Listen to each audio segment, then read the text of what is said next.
date in respective constituency.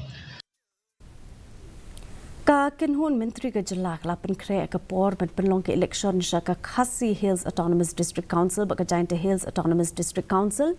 da ka ba ap ya ke jing menjur na ulat na ka benta ban yo ya ke jing pen pendapat ba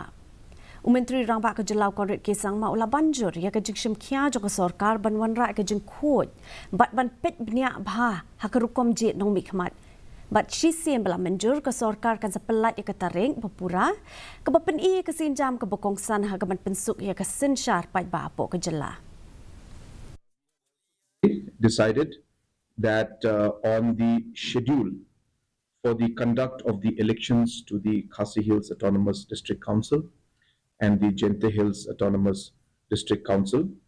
and these elections, the entire schedule of the elections has been finalized by the or approved by the cabinet. But of course, as you are aware, all of this has to be approved by the governor, and therefore, once it is approved by the governor, only then can we officially announce it. But the cabinet has now approved and proposed it for further approval of the honorable governor of our state. So we await that, and once we get the approval from the honorable governor, we will be officially announcing and informing the exact dates and the schedule of the council elections. Kynhun Myntri ke jela po ke